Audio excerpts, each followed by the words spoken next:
میرے مرشد محبوب سیدی و سندی محبی و محبوبی مرشدی و مولائی شیخ العرب والعجم عارف باللہ حضرت مولانا شاہ حکیم محمد اختر صاحب رحمۃ اللہ علیہ کے نعت شریف کے اشعار ہیں۔ کیا اثر تھا رسالت کی شان ہے، کیا اثر تھا رسالت کی شان ہے۔ نور سنت ہے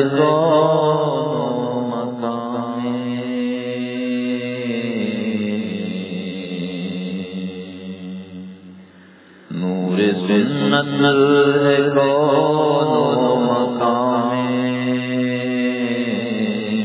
کیا تجلی تیرے بیان میں، کیا تجلی تیرے بیان میں۔ نور سنت ہے کون و مقام، سنت ہے کون و مقام، کیا تجلی تیرے بیان میں۔ عبد اللہ کھڑے صف میں، کیا کرتا رسالت کی شان میں۔ عبد اللہ کھڑے صف میں، کیا کرتا رسالت کی شان میں۔ فرق کالے اور قطب نے کس طرح سے مٹایا جہاں میں۔ فرق کالے اور قطب نے کس طرح سے مٹایا جہاں میں۔ نور سنت ہے کون مقام، کیا تجلی تیرے بیان میں۔ یہ تیری غلامی کا صدقہ، شان سلطانیت شکر میں۔ یہ تیری غلامی کا صدقہ، شان سلطانیت شکر میں۔ جس نے کانٹے بچھائے دیکھا، جس نے کانٹے بچھائے دیکھا، گل بداماں تیرے بوسان میں۔ گل بداماں کے معنی دامن پھولوں سے بھر جانا۔ جس نے کانٹے بچھائے دیکھا، گل بداں تیرے بوستان میں۔ جس نے کانٹے بچھائے دیکھا، گل بداں تیرے بوستان میں۔ نور سنت ہے کون مقام، کیا تجلی تیرے بیان میں۔ جو چلا تیرے نقش قدموں پر، کارا ہے وہ دونوں جہاں میں۔ جو چلا تیرے نقش قدموں پر، کارا ہے وہ دونوں جہاں میں۔ وہ قمر جے انجم روشن آپ تھے میرے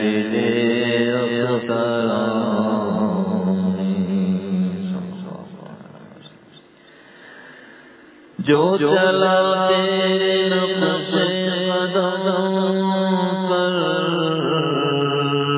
کارا ہے دونوں جہاں میں، وہ قمر جیسے انجم روشن آپ تھے میرے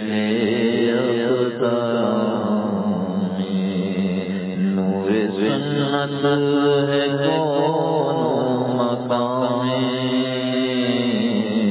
کیا تجلی تیرے بیان میں،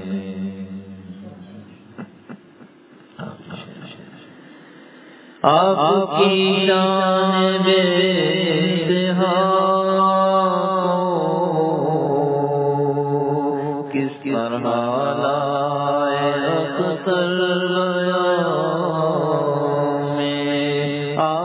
کی شان بے انتہا کس طرح لائے اختر بیان میں، آپ کی شان بے انتہا آپ کی شان بے انتہا کس طرح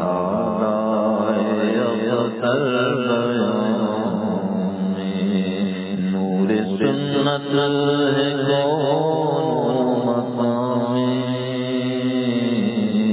کیا تجلی تیرے بیان میں، کیا تجلی تیرے بیان میں، کیا تجلی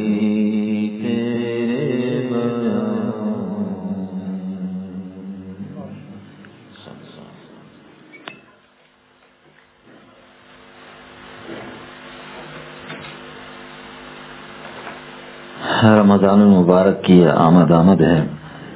اللہ تعالی ہم سب کو اس مہینے کی پوری برکات اور ثمرات اور انوارات سے نوازے، اور بلا استحقاق جیسا کہ احادیث میں آتا ہے کہ اللہ تعالی ارشاد فرماتے ہیں الصوم لی وانا اجزی بہ، روزہ میرے لیے ہے۔ اللہ تعالیٰ فرماتے ہیں روزہ میرے لیے ہے اور میں ہی اس کی جزا دوں گا، اس کا بدلہ میں ہی دوں گا۔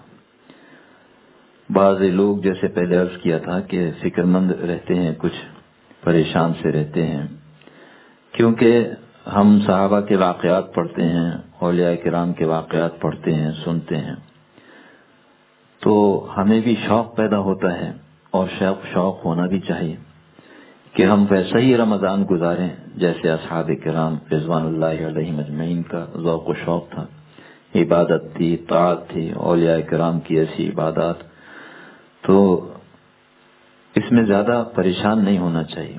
ہمارے حضرت رحمہ اللہ تو حکیم الامت بھی تھے، طبیب امت بھی تھے، طبیب روحانی تھے تو طبیب جسمانی بھی تھے، اور خدا تعالیٰ کی مہربانی سے ایسی باتیں ہمارے حضرت نے آسان فرمائی ہیں اس دور کے لیے، اور مثالیں بھی ایسی اللہ تعالیٰ نے عطا فرمائی ہیں کہ حضرت والا رحمہ اللہ فرماتے تھے کہ جب کسی باپ کو یہ گوارا نہیں کہ اپنے چھوٹے سے بچہ جو 1 کلو وزن اٹھانے کے قابل نہ ہو اس سے 5 کلو وزن اٹھوائے، جب باپ مخلوق ہوتے ہوئے اور محبت کا ایک مدنہ سا جز ہوتے ہوئے یہ گوارا نہیں کر سکتا اپنی اولاد کے لیے کہ چھوٹا بچہ ایسا کام کرے، وہ اس کو ظلم سمجھتا ہے، تو اللہ تعالیٰ جو ارحم الراحمین ہیں اور اپنے بندوں سے سب سے زیادہ محبت رکھنے والے ہیں، تو کیسے وہ گوارا کریں گے کہ جس بندے میں اتنا تحمل نہ ہو، طاقت نہ ہو،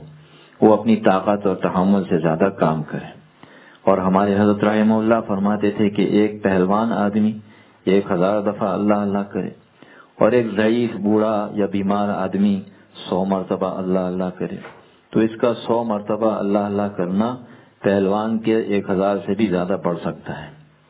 اصل چیز ہوتی ہے دل، اور دل بنانے میں کوئی پہلوانی یا طاقت کی ضرورت نہیں ہوتی، بلکہ اپنے نفس کو قابو میں کرنا ہوتا ہے۔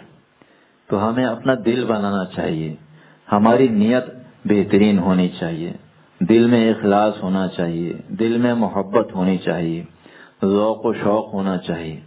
پھر اگر چند مرتبہ بھی اس میں ذات کہے گا، اللہ کہے گا، اللہ اپنے رب کا نام لے گا، تو میرے شیخ رحمہ اللہ فرماتے تھے کہ ایک مرتبہ بھی دل سے محبت سے اللہ کا نام لیتا ہے جو اللہ والا، یعنی جس کا دل بنا ہوا ہو، غیر اللہ سے پاک ہو، تو سارا عالم اس کو شربت ایمان افزا سے بھرا ہوا معلوم ہوتا ہے۔ تو دل بنانے کی فکر کرنی چاہیے۔ اور ہمارے حضرت رحمہ اللہ نے پہلے ہی فرمایا کہ قرآن پاک میں اللہ تعالیٰ نے اپنے بندوں کو بوجہ رحمت کے یہ اطلاع دی ہے کہ دیکھو روزے فرض کیے ہیں، لیکن پریشان نہ ہونا، گھبرانا نہیں، تم سے پہلے بھی لوگوں کو روزہ فرض کیا گیا ہے، تو اس میں گھبرانے کی کوئی بات نہیں ہے۔ جس قدر تحمل ہو، جس قدر استعداد ہو، اتنا کام کر لے۔ اور میرے شیخ رحمہ اللہ نے یہ ایک کی بتا دی ہے، کنجی، کامیابی کی کنجی اور اعلیٰ ترین عبادت کی کنجی، کہ اللہ تعالیٰ نے ارشاد فرمایا ہے ان اولیاءہ الا المتقون، یعنی اگر ہماری دوستی چاہیے، اللہ کی دوستی چاہیے، تو ہمیں تقوی اختیار کرنا چاہیے، یعنی گناہوں سے خوب پرہیز کرنا چاہیے۔ تو ہمارے حضرت رحمہ اللہ نے فرمایا کہ کام کرنا آسان ہے یا نہ کرنا آسان ہے؟ تو کام نہ کرنا آسان ہے کہ آرام سے بیٹھا رہے، اپنے جسم کو بھی آرام سے رکھے، اپنی آنکھوں کو بھی آرام سے رکھے، اپنی زبان کو بھی آرام سے رکھے، اپنے کانوں کو بھی آرام سے رکھے، اپنے ہاتھ پیر کو بھی آرام سے رکھے، یعنی سر سے پیر تک ہمارے تمام اعضاء بشمول دل کے گناہوں سے پاک رہے، گناہوں سے بچتے رہیں۔ یہ ہے اپنے کو آرام سے رکھنا۔ ہمارے حضرت رحمہ اللہ نے فرمایا کہ دیکھو بھائی، ایک تو اللہ تعالیٰ کا طریقہ ہے خوش رکھنے کا کہ بھائی ہم ایسے خوش رہ سکتے ہیں، تو اور ایک ہمارے اپنی خواہش ہے، اپنی چاہت ہے کہ ہم اس طرح کریں تو ہم خوش رہ سکتے ہیں۔ تو ہمارے حضرت فرماتے تھے بتاؤ بھائی اللہ تعالیٰ کی چاہت میں خوشی ملے گی یا ہم اپنی ذات سے چاہیں گے کہ ہمیں اس طرح کریں گے تو خوشی ملے گی؟ اللہ تعالیٰ نے جو طریقہ ہمارے لیے مقرر فرمایا ہے اسی میں ہماری خوشی ہے۔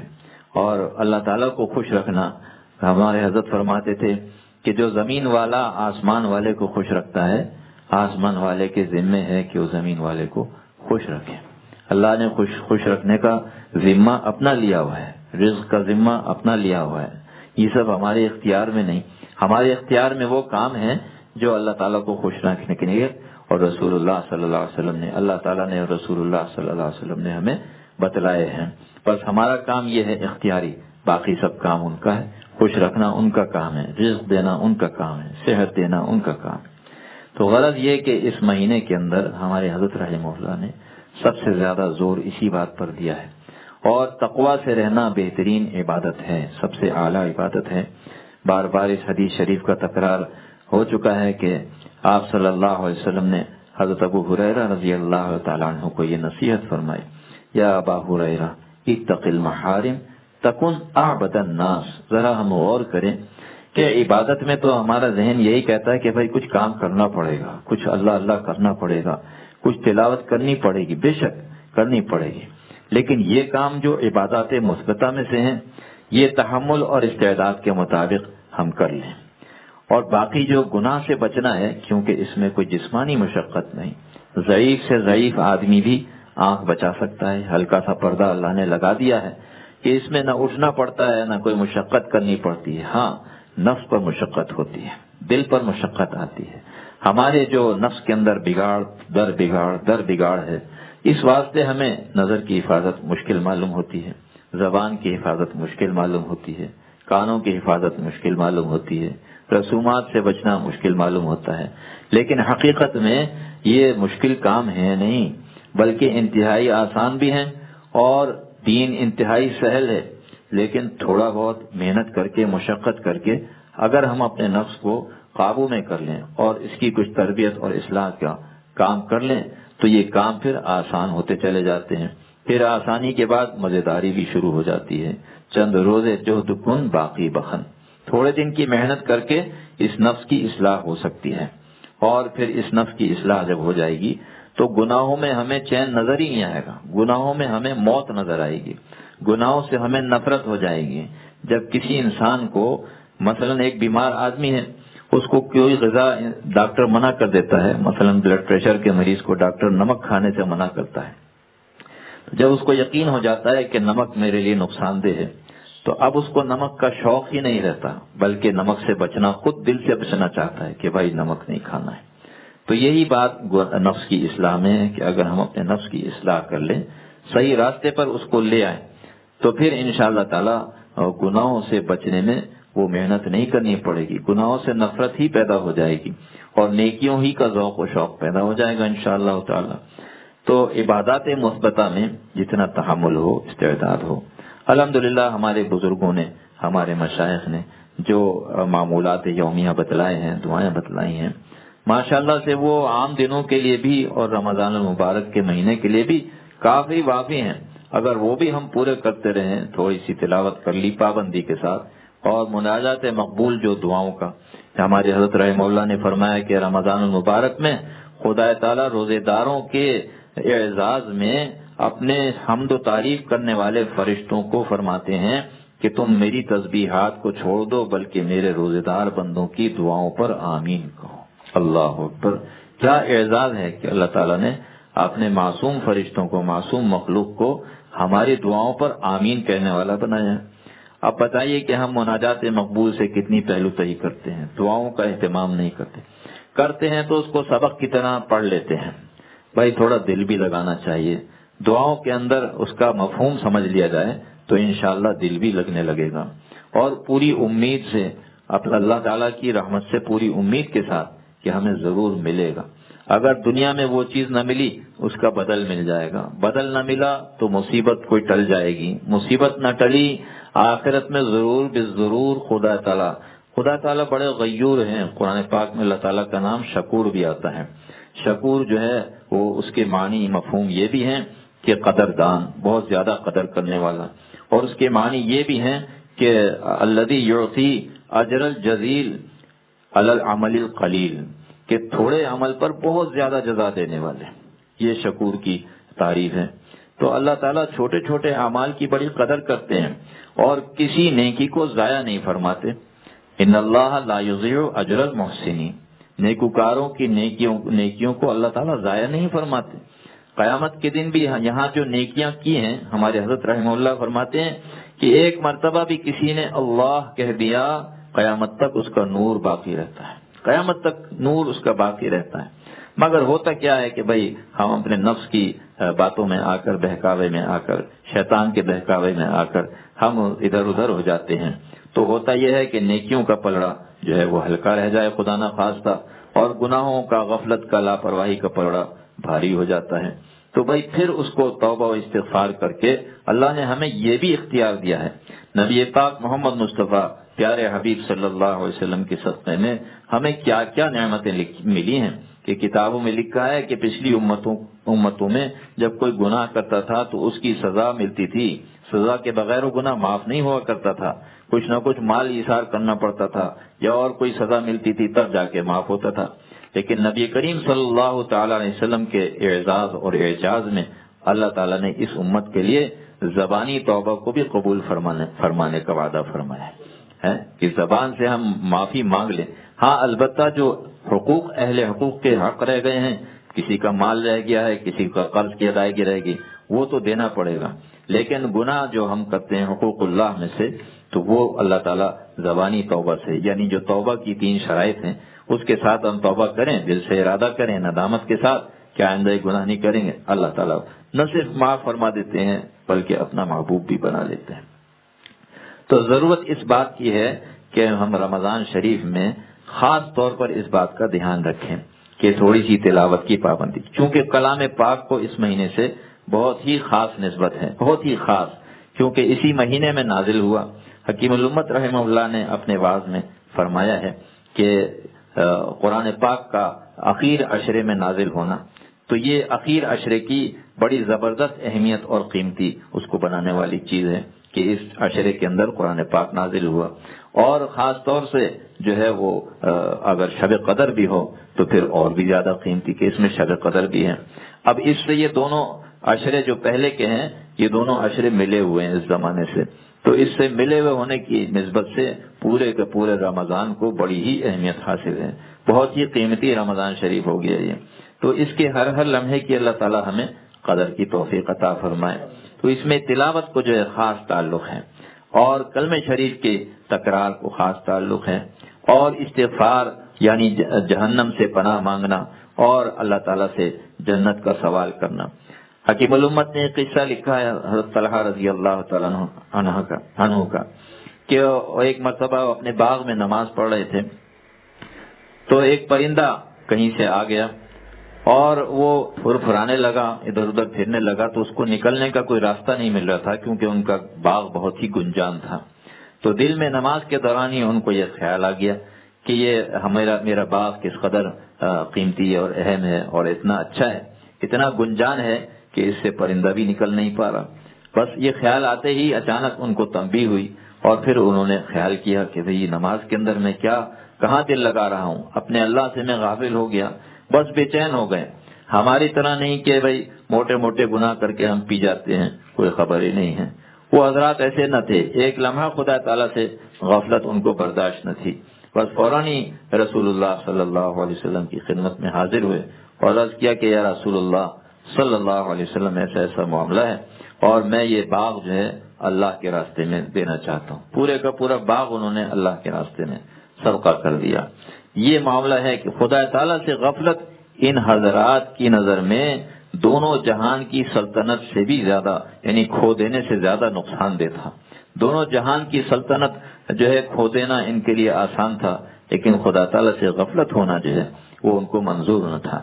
تو اللہ تعالیٰ ہمیں بھی ایسا دل عطا فرما دے کہ خدا تعالیٰ سے ایک لمحے بھی ہمیں غفلت نہ ہو۔ غرض یہ کہ بھئی رمضان المبارک میں جو کام کرنے کے ہیں وہ اپنی استعداد اور ہمت کے مطابق ہم کر لیں، انشاءاللہ تعالیٰ یہ تھوڑا تھوڑا عمل بھی ہمارا بہت کثیر ہو جائے گا۔ جیسا کہ میں نے عرض کیا کہ ایک پہلوان آدمی 1000 دفعہ اللہ اللہ کرتا ہے، اور ہمارے حضرت نے فرمایا کہ ایک ضعیف آدمی اگر دل سے 100 مرتبہ یا اس سے بھی کم اللہ اللہ کرتا ہے تو اللہ تعالیٰ کے ہاں وہ بڑا قابل قدر ہوتا ہے، اور ضعیف آدمی کا پڑا ہوا پہلوان آدمی سے برابر بھی ہو سکتا ہے، اس سے بڑھا بھی سکتے ہیں اللہ تعالیٰ۔ یہ تو اللہ تعالیٰ کیا دینے میں کوئی کمی نہیں ہے۔ تو دل سے جو پڑھیں، ہم دل سے جو عبادت کریں، انشاءاللہ تعالیٰ پھر اللہ تعالیٰ سے امید بھی رکھیں۔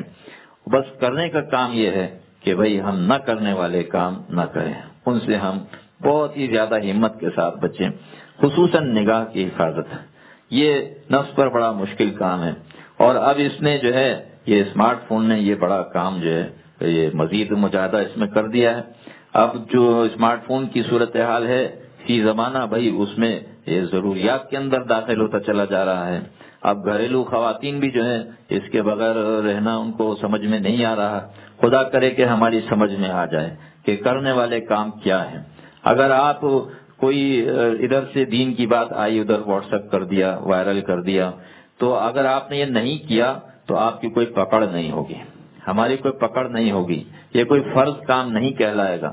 نیکی پھیلانا بڑی اچھی بات ہے، لیکن ادھر سے آئے ادھر بھیج دیا، اس واسطے اسمارٹ فون خرید لینا کہ بھئی ہم اس سے اس طرح سے کام لیتے ہیں، لیکن ساتھ ساتھ میں پھر یہ اپنے اندر جو کشش رکھتا ہے۔ ہم نے یہ تجربہ کیا ہے، اور بڑوں کا بھی تجربہ ہے، بزرگوں کا بھی تجربہ ہے، کہ جب یہ چیز ہاتھ میں آ گئی تو پھر انداز و اطوار، گفتار سب مشاغل سب بدل گئے۔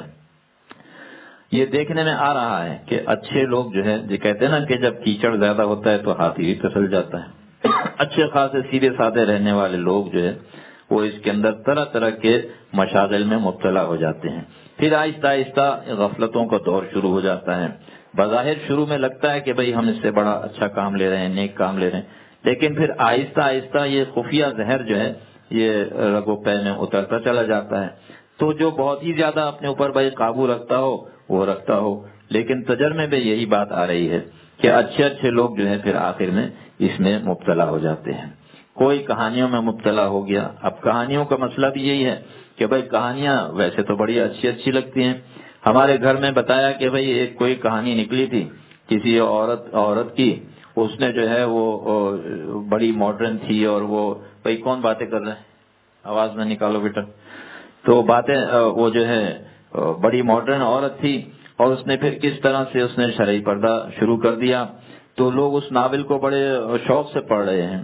لیکن میرے گھر والوں نے ان پڑھنے والوں سے سوال کیا، ان میں سے کسی سے، کہ یہ بتاؤ کہ تم نے اس ناول کو پڑھ کے تمہارے اندر کیا تبدیلی آئی، تم نے شرعی پردہ شروع کیا؟ اب وہ خاموش ہیں.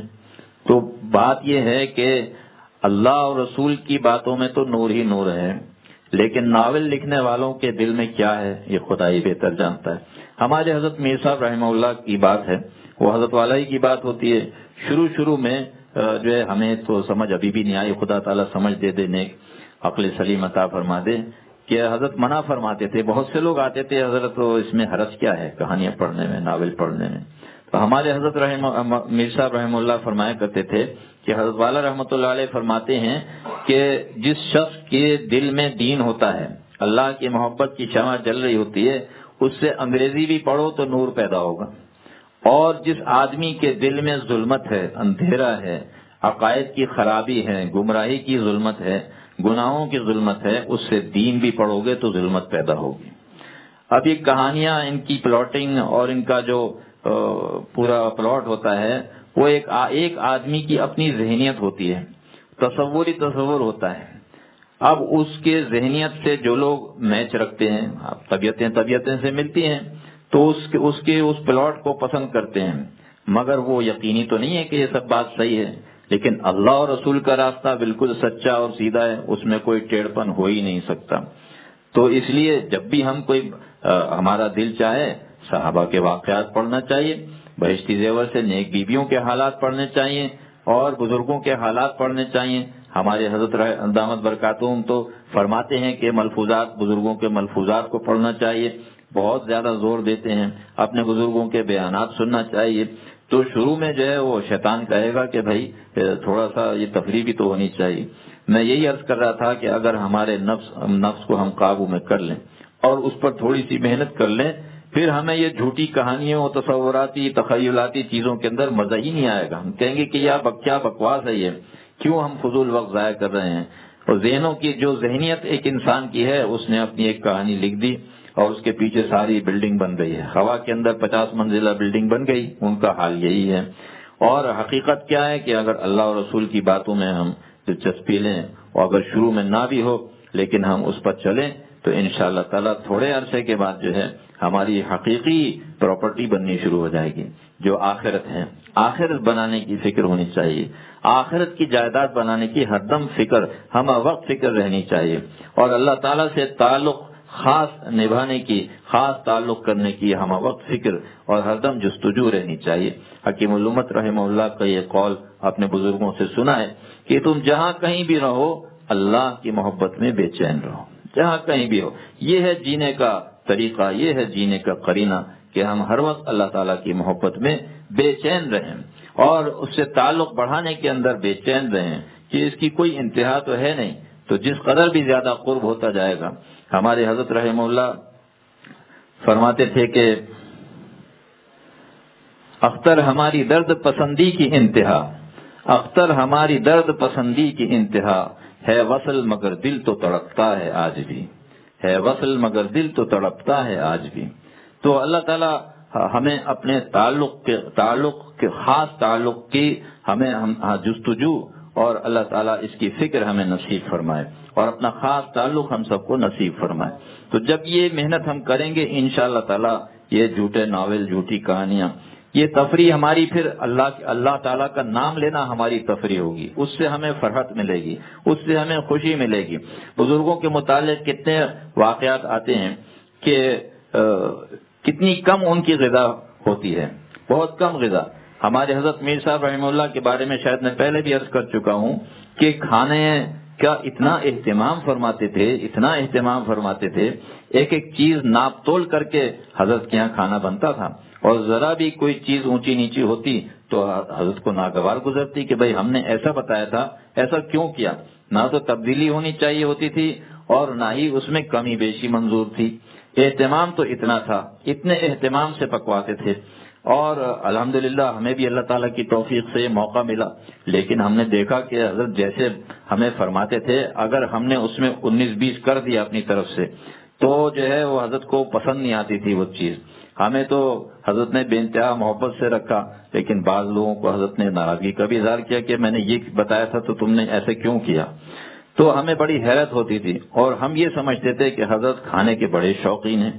لیکن میں نے جب یہاں بیت میر میں حضرت تشریف لائے تو مجھے کچھ موقع ملا تو میں نے دیکھا کہ حضرت والا میر صاحب رحمہ اللہ کھانے کے معاملے میں اہتمام تو اتنا فرماتے تھے، لیکن کھاتے کتنا کم تھے، تھوڑا کھاتے تھے۔ اگر دیکھو شور شغب خوب ہوتا تھا کھانے میں، اور دیکھتے تھے کہ تمام جو حاضرین تھے ان کو تو خوب کھلاتے تھے، اس کو دو اس کو دو۔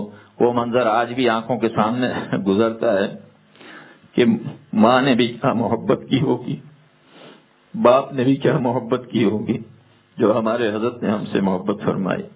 وہ منظر آج بھی ہے کہ حضرت کے حجرہ شریف میں دسترخوان بچھا ہے اور محبین حضرات موجود ہیں، اور حضرت والا میر صاحب رحمہ اللہ ویل چیئر پر تشریف فرما ہے، اور جیسے ماں اپنے بچوں کو نکال کے اتار کے دیتی ہے کھانا، اس طرح سے کبھی کوئی نکال رہا ہے لیکن حضرت کی سرپرستی میں حضرت فرما رہے بھائی اس کو دو اس کو دو، تم نے لیا نہیں لیا بھائی اس کو یہ نکالو، اور خود تو کھا نہیں رہے، یہاں تک کہ کھانا بھی ٹھنڈا ہو جاتا تھا اور پھر کبھی دوبارہ گرم بھی کر لیا۔ لیکن دیکھتے تھے کہ حضرت کی اپنی غذا تو بہت تھوڑی ہی ہوا کرتی تھی، شور و شغب میں ایسا معلوم ہوتا کہ حضرت بھی ہمارے ساتھ ہی کھا رہے ہیں، لیکن ہم تو کھا لیتے تھے، ٹھوس لیتے تھے۔ حضرت والا رحمہ اللہ ہم نے دیکھا کہ حضرت کی غذا بہت ہی یعنی معین تھی، ایک تھوڑی سی غذا تھی۔ تو بات یہ ہے کہ لکھا ہے کتابوں میں کہ بزرگوں کی غذا کم کیوں ہوتی ہے؟ اس لیے کہ ان کو خدا تعالیٰ کے ذکر سے وہ ساری طاقت اور ساری فرحت اور ساری عافیت ان کو ذکر خدا سے ملتی ہے، جو اصل نسخہ ہے جینے کا، اصل طاقت ان کو اس سے ہوتی ہے۔ غذا کا بھی حاصل جو ہے وہ بہت تھوڑی غذا جسم کو لگتی ہے، لیکن حاصل اس کا راحت اور فرحت ہوتی ہے، اور بزرگوں کو اللہ والوں کو راحت خدا تعالیٰ کے ذکر سے ہوتی ہے۔ تو اگر ہم نفس پر تھوڑی سی محنت کر لیں تو انشاءاللہ تعالیٰ یہ سب چیزیں ہمیں خود چھوڑنے کا دل چاہے گا، اس سے ہمیں نفرت ہو جائے گی، بیزاری پیدا ہو جائے گی، اور خدا کی یاد کا شوق اور ذوق ہمارا بڑھتا چلا جائے گا۔ اللہ تعالیٰ ہم سب کو اس کی توفیق عطا فرمائے۔ تو روزے کے اندر بھی جو ہے وہ روزہ جب ہم رکھیں، حکیم الامت نے لکھا ہے کہ جو تھوڑی بہت کمزوری اور لاغری روزہ رکھنے کے دوران لوگوں کو محسوس ہوتی ہے، وہ در حقیقت عادت بدل جانے کی وجہ سے ہوتی ہے، کہ ہماری عادت دن میں کھانے کی ہے، رات کو ظاہر ہے کہ ہم سوتے ہیں، اور رمضان المبارک کے اندر یہ تبدیلیاں آ جاتی ہیں کہ بھئی دن بھر خالی پیٹ رہنا ہے۔ تو ہم ہر وقت تصور میں رہیں کہ ہم اپنے مالک اور اپنے محبوب پاک کے لیے جو ہے وہ خالی پیٹ رکھا ہوا ہے، ہم ان کے لیے بھوکے ہیں۔ جیسے ہمارے حضرت نے فرمایا کہ پورے کا پورا دین سراسر محبت ہی محبت ہے۔ تو محبت میں کبھی محبوب پاک کے سامنے سر رکھتا ہے، محبت میں کبھی محبوب پاک کے سامنے جو ہے ہاتھ باندھے کھڑا ہے، کبھی جھکا پڑا ہے، کبھی دبا پڑا ہے سجدے کے اندر، اور کبھی جو ہے وہ بڑے اجتماعات کے اندر بھی حاضر ہے، اور کبھی جو ہے خالی اپنا معدہ اس نے خالی رکھا ہوا ہے، بھوک میں ہے، محبوب پاک کے لیے بھوک میں ہے، اور کبھی محبوب پاک کے لیے محبت میں دیوانہ وار اس کے گھر کے چکر لگا رہا ہے۔ طواف کیا ہے؟ اگر آپ اس میں ایک مرتبہ بھی اللہ کا نام نہ لیں، بس صرف نیت کے جو الفاظ ہیں وہ کہہ لیں اور نیت دل میں کر لیں اور استلام کر کے طواف شروع کر دیں، اور استلام کر کے جو ہے وہ آپ طواف ختم کر دیں 7ویں چکر میں، لیجئے آپ کا طواف ہو گیا۔ تو کیا ہے حقیقت طواف کی؟ دیوانہ وار اپنے محبوب پاک کے گھر کے چکر لگانا۔ تو سراسر محبت ہی محبت ہے۔ تو انشاءاللہ تعالیٰ یہ روزہ جو ہے ہمارا لذیذ ہو جائے گا جب بھی ہم یہ تصور کریں کہ اپنے محبوب پاک کے لیے ہم بھوکے ہیں، ان کے لیے ہم حلال سے بھی جو ہے وہ تہیدست ہوئے ہیں فی الحال۔ تو یہ اتنی پریشانی کی بات نہیں ہے، اللہ تعالیٰ آسان کروا دیتے ہیں۔ دیکھا گیا ہے کہ جب بھی رمضان آنے والا ہوتا ہے تو ذرا فکر ہوتی ہے ضعیف لوگوں کو، اور خصوصاً ایسے لوگ جو بیچارے شوگر کے مریض ہوتے ہیں یا ان کو کوئی مسائل ہوتے ہیں، تو لیکن جب رمضان شریف آتا ہے اور ان سے پوچھتے ہیں، کہتے ہیں بھائی الحمدللہ بڑے مزے سے گزر رہی ہے، اور کھٹا کھٹ سے جو ہے آنن فانن یہ مہینہ کیا کہیں کہ بس ایسا چلا جاتا ہے کہ پتہ ہی نہیں چلتا۔ تو اللہ تعالیٰ اس کو قبول فرمائے، ہمیں اس رمضان کی برکات اور انوارات سے نوازے۔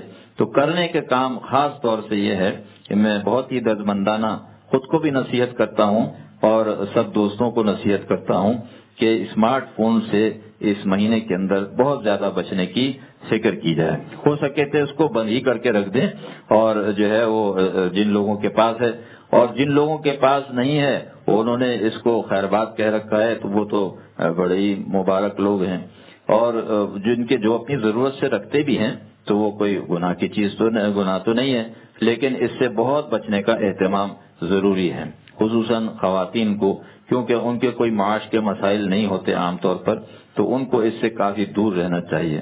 تو ہو سکے تو اس کو بند ہی کر کے رکھ دیں، کیونکہ اس کے اندر مشاغل ایسے ہیں کہ یہی میں عرض کر رہا ہوں کہ جن لوگوں نے اس کو لیا تو ان کے گفتار، ان کے مشاغل اور ان کے معاملات جو ہے کچھ تبدیلی پہ دکھائی دیتے ہیں، اور جو ہے وہ آہستہ آہستہ پھر یہ چیز جو ہے غفلت کی طرف لے جاتی ہے، اور غفلت بھی بڑا جرم ہے اس راستے کے اندر۔ ہاں، چشم زدن غافل ازاں شاہ نباشی، شاید کہ نگاہ کو ند آگاہ نباشی، کہ ایک لمحہ بھی شاہ سے غفلت جو ہے وہ نہ کرو، کہ کیا معلوم کہ اس وقت شاہ کی نظر ہم پر کچھ کرم کرنے کی ہو اور ہم تو شاہ کی طرف متوجہ ہی نہیں ہیں۔ متوجہ ہونے سے کچھ ملے گا اور مانگنے سے کچھ ملے گا، اور جو ہے استغنا برتنے سے تو پھر بھائی بڑا خطرناک معاملہ ہے۔ کہ فرمایا ہمارے حضرت نے کہ گڑ گڑا کے جو مانگتا ہے جام، ساقی دیتا ہے اس کو مے گلفام، اور ناز و نخرے جو کرے میں آشام، ساقی رکھتا ہے اس کو تشنا کام۔ تو ہر وقت ہماری جو ہے خدا تعالیٰ کی طرف نگاہ رہے اور ان سے ہم مانگتے رہیں، ہم منگتے ہمارے حضرت فرماتے تھے کہ ہم رجسٹرڈ فقیر ہیں، ہاں، کہ اللہ تعالیٰ نے ہمیں رجسٹرڈ کر دیا کہ تم ہمارے منگتے ہو، ہمارے بھکاری ہو، ہمارے فقیر ہو۔ تو ہمارا تو کام ہی مانگنا ہے، معافیاں مانگنا، دنیا مانگنا، آخرت مانگنا، جائز کام مانگنا، سارے ہم تو ہیں ہی مانگتے ہیں، خدا تعالیٰ ہی ہمیں دیتے ہیں۔ انہی سے توقع رکھیں، انہی سے امید رکھیں اور انہی سے سوال کریں، انہی کی طرف ہماری نگاہ ہو، انہی کے لیے ہمارا جینا ہو، انہی کے لیے ہمارا مرنا ہو، انہی کے لیے ہماری ہر سانس ہو، انہی کے لیے ہماری ہر پلک جھپکتے جو طرف ہے وہ انہی کے لیے ہو، ہمارا جینا مرنا انہی کے لیے ہو، انہی پر ہماری ہر سانس فدا ہو۔ اللہ تعالی ہم سب کو توفیق عطا فرمائے۔ تو خصوصاً نگاہ کی حفاظت میں عرض کر رہا تھا، اور دوسری چیز غیبت، زبان کی حفاظت۔ ہمارے دوستوں میں سے کسی نے، حلقے میں سے کسی نے حضرت والا دامت برکاتہم شیخ الحدیث شیخ العلماء حضرت مولانا شاہ عبد المتین صاحب سے عرض کیا تھا کہ حضرت نگاہ کی حفاظت کی تو توفیق ہو جاتی ہے، لیکن زبان کی حفاظت کرنا اس سے بھی زیادہ مشکل معلوم ہوتا ہے، اس سے بھی زیادہ مشکل۔ اور حدیث پاک میں آتا ہے اور مواعظ میں بزرگوں نے لکھا ہے، حاکم الامت نے لکھا ہے اس بات کو کہ بھئی یہ زبان جو ہے نا، یہ اس سے کثیر تعداد میں گناہ ہونے کا خدشہ ہے، اور اس میں ایک بات یہ خاص ہے کہ یہ تھکتی بھی نہیں ہے، کتنی چلا لو۔ ایک پڑوسن دوسری پڑوسن سے 1.5 گھنٹے تک دروازے پہ کھڑے بات کرتی رہی آمنے سامنے، اور جب اس نے کہا کہ بھائی کافی وقت ہو گیا، اتنی دیر میں تو ہم اندر ہی بیٹھ جاتے، اتنی دیر ہو گئی، تو اس نے کہا کہ ابھی تو جلدی ہے، تو ہم بعد میں پھر کبھی فرصت ہوگی تو پھر بیٹھیں گے آرام سے۔ جی، زبان کا چلنا تو بے مشقت یہ چلتی ہے، اور گناہوں کے اندر اس کو بڑا مزہ آتا ہے، نفس کو دوا دھپ چلتی ہے، لیکن یہ گناہ بعد میں پھر بڑی خرابیوں کا پیش خیمہ بنتے ہیں، دنیا کے اعتبار سے بھی، آخرت کے اعتبار سے بھی۔ تو بھائی غیبت بھی نہ ہو، کسی کو جو ہے تکلیف دینے والی بات بھی نہ ہو، کسی کا تمسخر نہ ہو، جھوٹ بات نہ ہو، فحش بات نہ ہو، تو بہتر یہی ہے کہ بھئی ہم زبان کو زیادہ سے زیادہ خاموش رکھیں۔ میرے شیخ رحمہ اللہ فرماتے تھے کہ ہم نفس سے 1 مہینے کا معاہدہ کر لیں کہ بھئی اے نفس دیکھ، 11 مہینے تجھے چھٹی ہوتی ہے، تو 1 مہینے کے لیے پابند ہو جا، وعدہ کر لے، معاہدہ کر لے کہ نہ تو آنکھ اٹھانی ہے بے جگہ، اور نہ ہی جو ہے زبان چلانی ہے بے جگہ، اور جب زبان کو خاموش رکھے گا تو انشاءاللہ کانوں کی حفاظت کا بھی اس کو داعیہ خود ہی پیدا ہو جائے گا۔ تو نفس سے ہم معاہدہ کر لیں کہ اے نفس 11 مہینے تو لاپرواہ رہتا ہے، غفلت میں رہتا ہے، لیکن اس 1 مہینے کے لیے تو ذرا ٹائٹ ہو جا، اس کے بعد جو ہے دیکھ لیں گے، چھٹی دے دیں گے تجھے۔ تو فرماتے تھے کہ نفس مثل بچہ ہے، بچے کو جس طرح تھوڑی ٹافی وغیرہ دے کے بہلا دیتے ہیں وہ بہل جاتا ہے۔ تو اگر ہم اس 1 مہینے نفس کو پابند کر لیں اور اس سے معاہدہ کر لیں کہ ایک دفعہ بھی ایسی آنکھ نہیں اٹھانی جو اپنے مالک کی مرضی کے خلاف ہو، اور ایک بھی بات ایسی نہیں بولنی، خاموش رہنا ہے، ایک بھی بات ایسی نہیں بولنی جس سے مالک ہمارا ناراض ہو جائے۔ اسی طرح جو بھی کام ہے تو اپنے مالک کی مرضی کے مطابق کرنے ہیں اور اپنے اللہ کو ایک لمحہ بھی ناراض نہیں کرنا۔ تو ہمارے حضرت فرماتے تھے کہ تقویٰ فی رمضان تقویٰ فی کل زمان کا ذریعہ بن جائے گا۔ اس 1 مہینہ کا معاہدے کی برکت ایسی ہوگی، اس رمضان المبارک کی برکت ایسی ہوگی، جیسے حضرت نے فرمایا کہ بھئی اللہ تعالیٰ توفیق دے ہم سب کو قبولیت کے ساتھ حرمین شریفین کی زیارت کی، حج و عمرے کی، تو وہاں جا کر بھی یہی معاہدہ کر لو کہ دیکھو کتنے مقدس مقامات ہیں، جب تک ہم یہاں رہیں گے تو ایک گناہ بھی ہم نہیں کریں گے، ایک آنکھ بھی ہم نہیں اٹھائیں گے۔ تو اللہ تعالیٰ سے امید رکھتے ہیں کہ تقویٰ فی العرب کی برکت سے اللہ تعالیٰ تقویٰ فی العجم نصیب فرما دیں گے انشاءاللہ تعالیٰ۔ تو اسی طرح سے یہ رمضان کا ایک مہینہ، ایک زمانہ ہے یہ، تو اس رمضان کے زمانے کی برکت سے خدا تعالیٰ اس کی انوارات اور اس کے ثمرات کی برکت سے اگر ہم یہ مہینہ تقویٰ کے ساتھ گزار لیں گے تو انشاءاللہ تقویٰ فی رمضان تقویٰ فی کل زمان کا ذریعہ بن جائے گا انشاءاللہ۔ یعنی ہر سانس انشاءاللہ پھر ہماری اللہ ہی پر فدا ہوگی، کیونکہ ہمارے حضرت فرماتے تھے کہ جو آدمی بڑھیا والی چکھ لیتا ہے پھر گھٹیا کو منہ نہیں لگاتا۔ جب ذکر اللہ کی لذت اور ذکر اللہ کا نشہ اور خدا تعالیٰ کی عبادت کا نشہ اور گناہوں سے بچنے کے اندر جو خوشی اور جو سرور خدا تعالیٰ عطا فرماتے ہیں، جو چین اور سکون عطا فرماتے ہیں، جب یہ ہمارے منہ کو لگ جائے گا تو انشاءاللہ پھر گناہوں کی گھٹیا والی شراب ہم منہ کو نہیں لگائیں گے، قریب بھی نہیں آنے دیں گے انشاءاللہ تعالیٰ۔ تو بھئی ہم یہ اپنے نفس سے میں بھی معاہدہ کرتا ہوں انشاءاللہ کہ یہ 1 مہینہ جو آ رہا ہے خیر و برکت والا، تو اس کو انشاءاللہ تعالیٰ ہم نے خوب ہمت کے ساتھ اپنے نفس کو پابند رکھنا ہے، اور انشاءاللہ تعالیٰ ایک نگاہ بھی خراب نہیں کرنی، اور انشاءاللہ تعالیٰ زبان کو خوب سوچ سمجھ کر استعمال کرنا ہے۔ باقی میں نے عرض کر دیا کہ بھئی روزہ جب رمضان شریف شروع ہوتا ہے نا، تو یہ جو ہم جیسے ضعیف اور بیمار لوگ ہیں، میں اپنی تسلی اور ان کے تسلی کے لیے کہتا ہوں کہ رمضان المبارک کا مہینہ خود ایک ایسی مقدس زمانہ ہے کہ ہم خود بخود عبادت میں یعنی شامل ہو گئے ہیں۔ اس کی ایسی برکات اور ثمرات ہیں کہ کچھ نہ کیے بغیر بھی خدا تعالیٰ کی رحمتوں کی برسات ہے، جیسا کہ حدیث میں آتا ہے کہ اول عشرہ رحمت ہے، دوسرا مغفرت، اور تیسرا عشرہ دوزخ سے نجات۔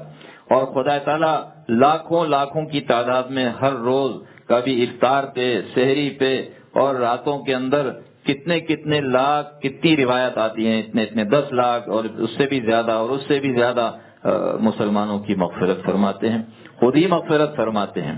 تو یہ مہینہ خود ہی بہت مبارک ہے کہ ہم اس میں داخل ہو گئے تو اس کی برکات اور رحمتوں سے ہم انشاءاللہ تعالیٰ میں سے کوئی مسلمان محروم نہیں رہتا، الا یہ کہ وہ خود ہی خدا نخواستہ اپنے روزے اور رمضان کو ضائع کرنے کے درپے ہو جائے۔ خدا تعالیٰ ہم سب کو ایسی جہالت سے بچائے، اور اللہ تعالیٰ ہمیں اس مہینے کی خوب قدر کرنے کی توفیق عطا فرمائے۔ تراویح کا اہتمام کریں اور تراویح کو نہ چھوڑیں، یہ بھی ایک قیام اللیل ہے، یہ بھی زبردست عبادت ہے۔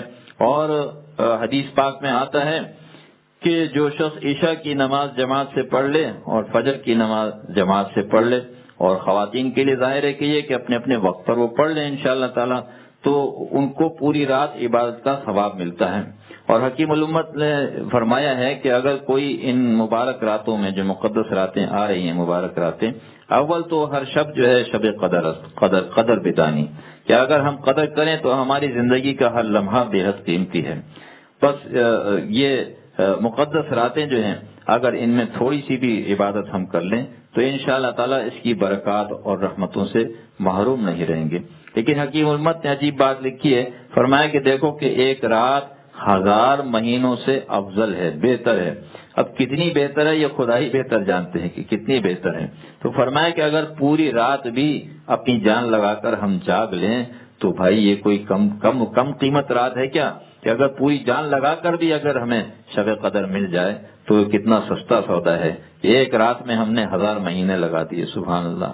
تو ان راتوں کو خوب اہتمام کرنا ہے اور ہمت سے کام لینا ہے، لیکن یہ ہے کہ بقدر تحمل اور برداشت اور استعداد. تو بس یہ باتیں میں نے عرض کرنی تھیں جو رمضان المبارک سے کے متعلق دل میں آئی تھیں، اپنے حضرت کی بتلائی ہوئی جہاں تک ہو سکا وہ بیان کر دیا. اللہ تعالیٰ مجھے بھی عمل کی توفیق نصیب فرمائے اور سب دوستوں کو اللہ تعالیٰ عمل کی توفیق نصیب فرمائے.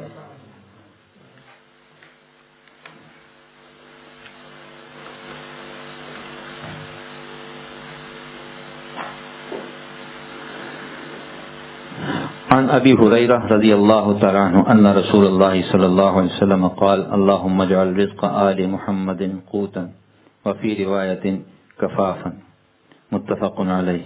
حضرت ابو ہریرہ رضی اللہ تعالیٰ عنہ سے روایت ہے کہ رسول اللہ صلی اللہ علیہ وسلم نے ارشاد فرمایا کہ اے اللہ تو محمد کی آل صلی اللہ علیہ وسلم اہل بیت و ذریات کو صرف اتنا رزق عطا کر جو ان کی جان بچائے اور بدن کی قوت کو قائم رکھے، اور ایک روایت میں ہے کہ صرف اتنا رزق عطا کر جو ان کی زندگی باقی رکھنے کے لیے کافی ہو. تشریح میں ہمارے حضرت رحمہ اللہ فرماتے ہیں چونکہ دنیا کی حقیقت اور اس کے نقصانات کا حضور صلی اللہ تعالی علیہ وسلم کو صحیح علم عطا ہوا تھا، اس لیے آپ صلی اللہ تعالی علیہ وسلم نے اپنی آل اور اہل و عیال کے لیے دنیا کو خدا سے بقدر ضرورت طلب فرمایا. حق تعالیٰ اپنی رحمت سے ہم سب کی نگاہوں میں پیغمبر علیہ السلام کے ارشادات کی روشنی میں دنیا کی ناپائیداری اور بے وقاتی دکھا دیں اور توفیق عمل بخشیں. آمین. صاحب مظاہر حق لکھتے ہیں کہ آل رسول سے یہاں مراد اہل بیت یا آپ صلی اللہ علیہ وسلم کے طریقے پر چلنے والے اور دوست کامل ہیں، اور دوسرے معنی کو ترجیح دی گئی ہے. اور کفاف کے معنی یہ ہے کہ اتنی روزی حاصل ہو جو دوسروں سے سوال کرنے سے بے پرواہ کر دے. بعض کے نزدیک کفاف اور قوت کے ایک ہی معنی ہے، اور علماء نے لکھا ہے کہ روزی بقدر ضرورت یعنی کفاف افضل ہے فقر اور غنا سے، اور جو مالداری سبب گمراہی اور اسراف نہ ہو بلکہ نیکی اور عبادت کا سبب ہو تو وہ فضیلت اور طرح کی ہے. خلاصہ یہ کہ دنیا صرف بقدر ضرورت مطلوب ہے، اور ضرورت کی تعریف حضرت اقدس تھانوی رحمۃ اللہ علیہ نے یہ فرمائی ہے کہ ضروری وہ ہے جس کے نہ ہونے سے ضرر ہو، خواہ دنیا کا یا آخرت کا.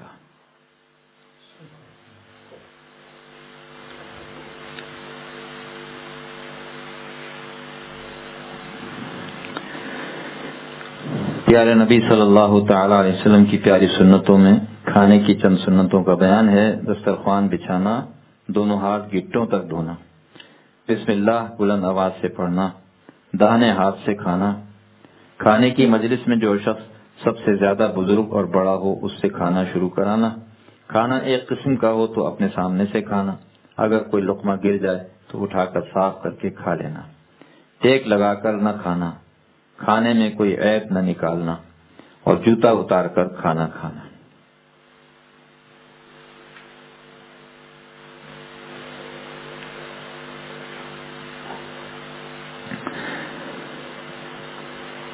نشر فی ذکر نبی الحبیب صلی اللہ تعالی علیہ وسلم، حضور اقدس صلی اللہ علیہ وسلم کی شفقت میں امت کے ساتھ. دوسری روایت عباس بن مرداس رضی اللہ عنہ سے روایت ہے کہ رسول اللہ صلی اللہ علیہ وسلم نے اپنی امت کے لیے عرفے کی شام کو مغفرت کی دعا کی، سو اس طرح قبول ہوئی کہ سب گناہوں کی مغفرت کرتا ہوں بجز حقوق العباد کے، کہ ظالم سے مظلوم کے حقوق ضرور وصول کروں گا. آپ صلی اللہ علیہ وسلم نے دعا کی کہ اے رب اگر آپ چاہیں تو مظلوم کو جنت سے دے کر ظالم کو بخش دیں. سو اس شام کو یہ دعا منظور نہیں ہوئی. جب مزدلفہ میں صبح ہوئی پھر دعا کی سو منظور ہو گئی. سو جناب رسول اللہ صلی اللہ علیہ وسلم نے خندہ یا تبسم فرمایا. ابو بکر رضی اللہ تعالیٰ عنہ و حضرت عمر رضی اللہ تعالیٰ عنہ نے عرض کیا کہ ہمارے ماں باپ آپ پر فدا ہوں، اس وقت تو کوئی ہنسنے کا موقع نہیں معلوم ہوتا، سو کس سبب سے آپ ہنستے ہیں؟ اللہ تعالیٰ آپ کو ہمیشہ ہنستا ہوا رکھے. آپ صلی اللہ علیہ وسلم نے فرمایا کہ عدو اللہ یعنی ابلیس کو جب معلوم ہوا کہ اللہ تعالیٰ نے میری دعا قبول کر لی اور میری امت کی مغفرت فرما دی تو خاک لے کر سر پر ڈالنے لگا اور ہائے واویلا مچانے لگا، سو اس کی گھبراہٹ کو دیکھ کر ہنسی آ گئی۔ روایت کیا اس کو ابن ماجہ نے اور بہقی نے کتاب البعث والنشور میں اس کے قریب روایت کیا ہے۔ اللہم صلی وسلم۔